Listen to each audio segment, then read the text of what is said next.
저는 얼마 전 돌싱이 된 40대 여자입니다. 대개의 사람들이 그렇듯 저 역시 얼마 전까지만 해도 이혼녀 꼬리표를 달고 살게 될 줄은 꿈에도 몰랐어요.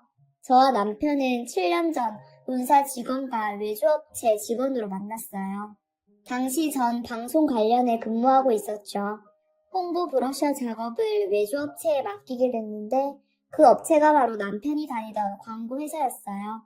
남편은 직장에서 꽤 능력을 인정받은 사람으로서 저희 회사 전담을 맡게 된 거죠. 외모가 뛰어나거나 특별한 매력이 있는 사람은 아니었어요. 오히려 사람들 사이에 있으면 자연스레 묻히는 평범한 타입이었죠. 사실 제 이상형은 아니었어요. 그래서 처음에 신경조차 쓰지 않았습니다. 그런데 말이죠. 마음에 틈이 생기면 쉽게 흔들리나 봐요. 당시 저는 사귀던 남자와 헤어진 지 얼마 안 돼서 마음이 공허한 상태였거든요. 남편은 그 틈을 타고 들어왔어요. 소연씨, 이거 한번 써볼래요? 저번 미팅 때 보니까 손이 안 좋은 것 같던데. 이거 마우스패드 위에 대고 쓰면 손목에 무리가 덜할 거예요. 남편은 미팅을 할 때마다 저에게 소소한 것들을 선물했어요. 돈으로 환산하면 그게 얼마나 되겠어요? 하지만 그 선물에는 하나같이 저를 배려하고 염려하는 마음이 담겨 있어서 저도 모르게 그 사람한테 관심이 가더라고요. 그렇게 시간이 흘러 마지막 미팅 날이 됐어요. 전 미팅 장소로 향하면서 내심 그 사람의 고백을 기대했어요. 그런데 도착해보니 남편은 없고 다른 직원이 나와 있는 게 아니겠어요? 가슴이 철렁했어요. 설마 그동안 나 혼자 착각했던 거야? 회의가 끝나고 텅 빈 회의실에 혼자 남았는데 저도 모르게 눈물이 났어요. 속수무책으로 마음을 연 제가 바보 같았거든요.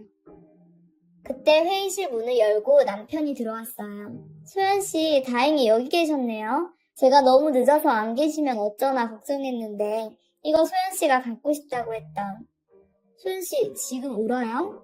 순간 전 남편 품으로 달려들었어요. 왜 이제 와요? 다시는 못 보는 줄 알았잖아요. 창피함도 모르고 아이처럼 엉엉 울었죠. 남편은 그런저런 아무 말 없이 꼭 안아주었고요. 그날 이후 남편과 저는 정식으로 교제를 시작했어요. 그렇게 2년 정도 지났을 때 우리는 결혼을 결심했죠. 하지만 그 전에 남편에게 밝혀야 할 게 있었어요. 자기야, 나 자기한테 할 말 있어. 사실은 나 다니는 회사 말이야. 거기 오너가 우리 아빠야. 남편은 놀란 듯 잠시 말이 없었어요. 생각지도 못한 일이었겠죠. 평사원인 줄 알았던 제가 오너 딸이라니. 침묵이 이어지자 전 덜컥 겁이 났어요. 우리 집이 부담스러운 건가? 설마 헤어지자고 하는 건 아니겠지? 침묵이 이어지는 동안 전 별의별 생각을 다 했어요. 그런데 남편의 반응은 예상 외였어요. 자기야, 그 얘기 우리 엄마한테는 비밀로 하자. 응? 왜 그래야 되는데? 아무래도 엄마가 불편하실 것 같아. 그치만 어차피 알게 되실 거잖아. 알게 되더라도 우선 비밀로 해줘. 부탁이야. 남편이 워낙 간곡히 부탁을 하길래 저는 그러기로 했어요. 그리고 그때 시어머니가 다른 사람들과 달리 욕심도 없으신 소박한 사람인 것 같아 오히려 좋더라고요. 아빠와 단둘이 살고 있는 저와는 반대로 남편은 홀어머니 밑에서 자랐거든요. 어머님은 보험 설계사 일을 하며 홀로 아들을 키워내셨어요. 그래서인지 남편은 어머님 말이라면 자다가도 벌떡이에요. 주변 사람들은 그런 남편을 세상 둘도 없는 효자라고 칭찬했죠. 그런데 그거 아세요? 세상에 둘도 없는 효자는 세상에서 가장 최악의 남편감이라는 거. 그때까지만 해도 전 그걸 몰랐어요. 자기 부모한테 잘하는 사람이니까 처가 부모한테도 잘하겠거니 했죠. 시어머니는 수수한 동네 아주머니 같은 인상이었어요. 제가 손발이 찬 걸 어떻게 아셨는지 생강차를 보내주시면서 여자는 몸이 차면 안 된다고 걱정해 주셨죠. 어려서 일찍 엄마를 여의고 모정에 굶주려 있던 전 그런 시어머니의 배려에 감동을 받았고 앞으로 잘해드려야겠다고 생각했어요. 남편 쪽이 한참 기울어지는 결혼이었지만 아버지께서 제 뜻을 이해해 주셨고 그렇게 우리는 양가 반대 없이 결혼을 하게 됐어요. 그런데 신혼여행에서 돌아오는 날 사건이 터졌어요. 저희 친정 아버지가 중소기업 오너인 걸 예식장에서 친척들을 통해 알게 된 시어머니는 자신을 속였다며 방금 신혼여행에서 돌아온 아들의 뺨을 현관에 들어서자마자 때리셨어요. 그것도 며느리 앞에서 말이에요. 그날 저와 남편은 시어머니 마음을 풀어드리려고 여독이 쌓인 몸으로 쫄쫄 굶은 채 밤새 안방 문 앞에서 빌었어요. 그리고 그 일이 있은 지 얼마 뒤 시어머니는 여러 개의 보험 계약서를 제게 내미시고는 친정에 가서 사인을 받아오라고 했어요. 크게 사업을 하시는 분이니 이 정도의 계약은 해줄 수 있는 거 아니냐면서요. 이게 다 저희 친정 아버지를 위한 거라나요? 하루라도 빨리 계약을 해야지 더 나이 들면 보험가입도 안 된다고 어찌나 닥달하시던지 전 하던 설거지도 놓고 친정으로 가야 했어요. 하지만 결혼 후 처음 친정을 찾은 딸을 보며 반가워하시는 아버지 앞에 선뜻 계약서를 내밀 수는 없었죠. 그대로 계약서를 가지고 돌아왔어요. 그리고 시어머니께 사실대로 말씀드리고 죄송하다고 했죠. 그렇게 일이 잘 끝난 줄 알았는데 그날 밤 남편과 막 잠자리에 들렸는데 시어머니가 벌컥 방문을 열고 들어오셨어요. 그러고는 다짜고짜 남편의 뺨을 또 때리셨어요. 남편은 영문도 모르고 맞으면서도 연신 죄송하다고 손이 발이 되도록 빌었고요. 전 시어머니의 살기 어린 모습에 겁이 나서 아무 말도 못하고 서 있었죠. 네가 이 어미를 얼마나 업신여겼으면 이제 갓 시집온 며느리가 나를 지 부모한테 보험이나 팔아먹은 파렴치한 사람으로 보냐? 딸 자식 떠나보내고 큰 집에 덩그러니 남은 사돈 양반이 걱정돼서 그런 건데 이 마음을 장사치 속셈으로 알아? 아이고 내 팔자야, 이런 걸 모르고 내가 자식을 키웠나? 당신 엄마 말이 사실이야? 이리 와서 빌어 당장 무릎 꿇고 엄마한테 빌란 말이야. 남편은 강제로 절 꿇어앉히고는 시어머니께 빌라고 강요했어요. 낯선 상황에 겁이 질린 전 무조건 빌었어요. 시어머니 앞에서 무릎 꿇고 빌며 당장 가서 사인을 받아올 테니까 화 푸시고 용서해달라고요. 제가 철이 없어서 어머님 깊은 뜻을 잘 몰랐다고 다 제 잘못이라고 말이죠. 그랬더니 시어머니의 표정이 확 달라지며 얘 아가, 네가 그러면 내 체면이 뭐가 되니? 이 늦은 시간에 네가 계약서를 들고 친정에 가봐라. 사돈 어른께서 어떻게 생각하시겠냔 말이다. 꼭 내가 널 들들 볶아서 등 떠밀려온 것처럼 보일 것 아니냐. 마침 내일이 토요일이니 애비랑 같이 가서 하루 자고 오는 걸로 하면 자연스럽지 않니? 너는 왜 이렇게 영리하지 못해? 배울 만큼 배운 애가? 결국 어머님 계획대로 다음날 남편과 전 친정으로 향했어요. 가는 길에 남편이 그러더군요. 어제는 미안해. 이래서 당신 집 형편 속이고 싶었는데 여보 정말 미안해. 고개를 푹 숙인 남편을 보자 그동안 이 남자가 어떻게 살아왔을지 훤히 보였어요. 그래서 더 가엽게 느껴졌어요. 친정 아버지는 저희 내외가 하루 지내러 왔다는 말에 무척 기뻐하셨어요. 그런 아버지 앞에 전 수십 장에 달하는 보험 계약서를 내밀었어요. 아버지는 아무 말 없이 사인해 주셨어요. 어찌나 죄송한지 전 고개를 들 수 없었죠. 그러지 마라. 안 그래도 보험을 몇 개 들어둘 생각이었다. 사돈께서 이렇게 신경 써주시니 오히려 고맙구나. 감사 인사 전해드려라.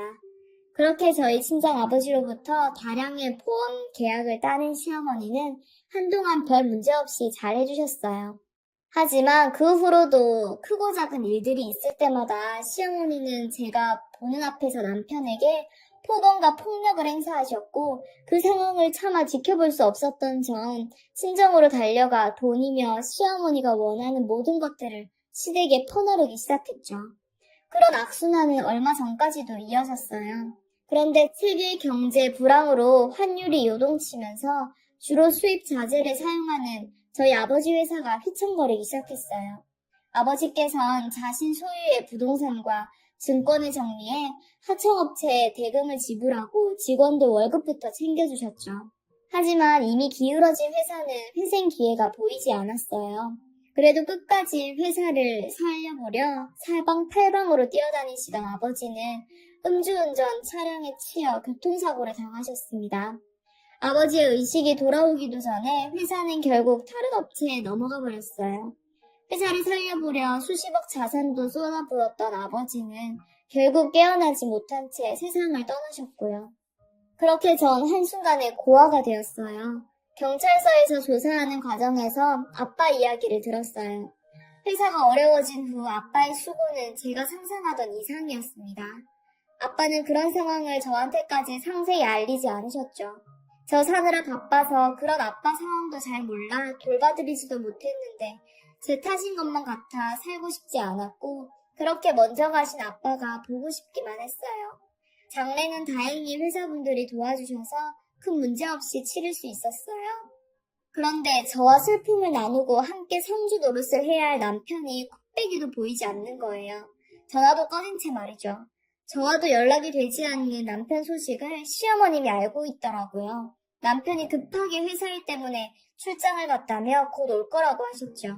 저녁이 되어서야 뒤늦게 나타난 남편은 검정이 아닌 흰색 계열의 정장 차림이었어요. 화려한 색의 타이까지 메고요. 제가 선물한 정장이었고 디자인도 자기 스타일이고 옷감이 부드럽고 좋다며 평소 남편이 좋아하는 옷이긴 했습니다. 그래서 장례업체 측에서 검은 양복을 빌려 입긴 했지만 내심 섭섭했죠. 하지만 신경을 오래 쓸 겨를이 없었어요. 무사히 아버지 장례를 마치고 집으로 돌아온 전 식음을 전폐하고 누워있었어요. 너무 울어서 그런지 정말 온몸이 두드려 맞은 것처럼 아팠어요. 그런 상황에서 제가 살림을 돌보지 못하니 어머님이 집에 같이 계셨어요. 평소 같으면 제가 아픈 걸 못 보시는 시어머니지만 상황이 상황인지라 별 말씀 안 하시더라고요. 정신없이 누워있다 목이 말라 물을 마시러 주방으로 나왔어요. 그런데 방에서 통화하는 소리가 들리는 거예요. 며느리 내쫓아야지. 없어 개털이야. 부자가 망해도 3년 간다는데 이건 뭐. 그건 그렇고 저번에 우리 아들 선본 거 말이야. 그쪽에서는 말이 없어? 마음에 드는데 애들은 이번 주말에 만나기로 했다더라고. 아유, 걱정 마. 곧 이혼 서류에 도장 찍어. 지가 부모가 있어, 돈이 있어. 그쪽 집 신경 안 쓰게 내가 싹 정리해줄게. 이번 혼사만 잘 되면 옷이 문제야? 명품백도 하나 사준다 내가. 그러니까 제가 친정아버지 장례 지내는 동안 남편이란 작자는 시어머니랑 짜고 선을 보러 나갔던 거예요. 그날 장례식장에 입고 왔던 제가 사준 그 양복을 입고 말이죠. 사람의 탈을 쓰고 어떻게 이럴 수가. 시어머니는 원래 그런 사람이라고 쳐도 어떻게 5년을 살았었고 살아온 남편이 저한테 이럴 수 있죠? 생각 같아선 당장 안방에 뛰어들어가 시어머니랑 단판을 짓고 싶었지만 그래봤자 저한테 좋을 건 없겠더라고요. 어차피 이렇게 된 거 제대로 준비해서 못돼 처먹은 모자한테 한 방 먹여야겠다는 생각뿐이었어요. 주말이 되자 남편은 거래처와 약속이 있다며 외출 준비를 했어요. 정말 신경 써서 옷을 입고 평소 잘 쓰지도 않던 향수까지 뿌리고 말이죠. 한편으론 남편이 가엾다는 생각도 들었어요. 저런 어머니를 만나지 않았다면 이 남자도 행복한 가정을 꾸리고 살 수 있었을 테니까요. 그리고 얼마 뒤 제가 뒷조사를 의뢰한 심부름 업체에서 연락이 왔어요. 업체로부터 받은 USB 속에는 남편과 맞선녀가 데이트하는 모습이 담겨 있었죠. 사진 속 남편은 저와 연애할 때처럼 배려심 넘치고 자상한 모습 그대로였어요. 이상했어요. 너무 자연스러웠거든요. 강을 못 이겨나간 사람이라고 느껴지지 않을 만큼 아니나 다를까 남편을 미행했던 업체 직원도 남편의 행동이 시어머니의 강요로 보이지는 않는다고 하더라고요. 현재 남편과 맞선녀는 진작에 혼담이 오고 가는 사이로 이미 상견례 날짜까지 잡혔다고 했어요. 약간의 추가금을 더 낸다면 상견례장 내부에 녹음기를 설치해줄 수 있다고 하더라고요. 하지만 한행법상 당사자가 포함되지 않은 녹취는 재판에서 유리하게 사용될 수 없으니 잘 생각해보고 결정하라고 하더군요. 전 서둘러 전화를 끊었어요. 미칠 것 같았어요. 내 남편도 우리가 함께했던 시간도 그 어느 것도 이제 믿을 수 없게 됐으니까요. 생각해보면 결혼 전 저를 딸처럼 대해주셨던 거나 남편에 대한 시어머니의 욕설과 폭력 등 이 모든 게 다 연극이었던 거예요. 절 자신들 뜻대로 몰아가려는 의도된 연출이요. 그동안 날 기만하고 내 아버지 재산을 곶감 빼먹듯 빼먹은 이 짐승만도 못한 것들 당장이라도 죽여버리고 싶다는 생각뿐이었어요. 하지만 그러기 위해선 일단 참아야 했죠. 그리고 그날이 됐어요. 시어머니와 남편은 점심 약속이 있다며 각각 핑계를 대고 집을 나갔어요. 전 미리 정리해둔 짐가방을 들고 집을 나섰죠. 그리곤 강남의 한 한정식 집으로 향했어요. 그것도 우리가 결혼 전 상견례를 했던 곳이요. 로비에서 남편 이름을 대고 남편 이름으로 예약된 방을 안내받았어요. 그 방문을 열고 들어가 보니 상견례가 한창 진행 중이더군요. 남편과 시어머니는 절 보자 귀신을 본 사람처럼 놀랐어요. 어머, 어머니 여기서 뭐 하세요? 여보, 당신은 또 왜 여기 있어? 거래처 약속 있다더니 이분들이 거래처 분들이야? 근데 분위기만 봐서는 꼭 상견례라도 하는 것처럼 보이네. 안 그래요, 어머님? 제 등장에 상견례장 분위기가 엉망이 됐죠. 남편의 얼굴은 터질 것처럼 빨갛게 달아올랐고 시어머니는 이런 상황에서도 잔머리를 굴리기라도 하는지 눈알을 굴려댔죠. 저 맞선녀 부모 앞에 남편과 제 결혼사진을 내어놨어요. 이 사람들이 어떤 사람들인지 아세요? 중소기업 사장 딸인 저랑 결혼해서 우리 집 돈 다 빼먹고 제 아버지 돌아가시자마자 며느리 내쫓고 새 장가 들려는 인간 말종들이에요. 그러니 따님 신세 망치기 싫으시면 지금 돌아가시는 게 좋을 거예요. 맞선녀 측 부모는 모자를 향해 쌍욕을 퍼붓고는 딸을 데리고 방을 나갔어요. 그러자 남편이 본색을 드러냈어요. 미련한 곰인 줄 알았는데 백년 묵은 여우였네요. 그래, 이왕 이렇게 된 거 다 얘기하지 뭐. 난 네 아버지가 뭐 하는 사람인지 알고 일부러 너한테 접근했어. 그래서 뭐 알고 보면 나도 피해자야. 니네 집 재력 누리며 평생 떨떡거리고 살려고 했는데 망해버렸네? 아니 장인어른도 그래. 회사가 휘청하면 내 돈부터 챙겨야지. 그걸 회사에 꼬라박아? 제정신이냐고. 그러니 바닥에서 죽지. 뭐? 말 다 했어? 거지가서 못 버리고 처가에 빌부터 살려는 주제에 그 더러운 입으로 감히 우리 아빠를 들먹여? 돈 앞에서 천박하게, 어? 참, 지 엄마랑 똑같네. 누가 모자지간 아니랄까봐 재활용도 안 되는 이 쓰레기 같은 인간아. 얘, 너 미쳤니? 머리가 어떻게 된 거야? 끈떨어진 연주제에 어디서 까불어? 불쌍해서 봐주려고 했더니 아주 눈에 뵈는 게 없지? 글쎄요, 누가 불쌍해요? 모르시나 본데 당신 우리 아빠한테 강매한 보험 그거 수령액이 얼만지 아세요? 주말 사망 특약이니 뭐니 옵션을 얼마나 걸어놨던지 보험료 많이 나간 만큼 지급액도 상당하더라고요. 그렇게 돈 좋아하시는 분이 어떻게 보험금을 놓치셨대요?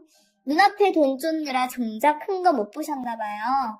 어머니 암튼 어머님이 크게 설계해주신 덕분에 20억 받았어요 저.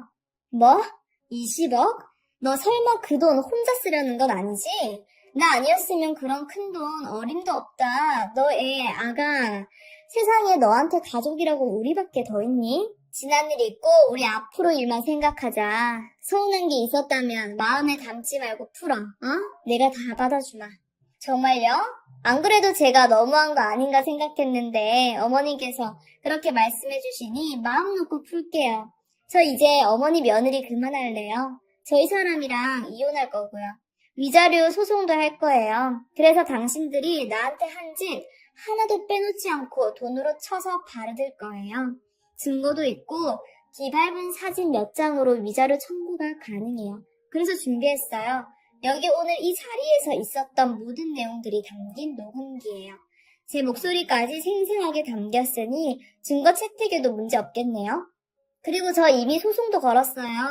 아빠 회사 고문이셨던 변호사님이 그러시는데 이런 상황이면 이혼 위자료는 물론 저희가 아빠한테 회사 차린다고 빌려간 돈이랑 시어머님이 시시때때로 빌려갔던 급장까지 다 받아낼 수 있다고요.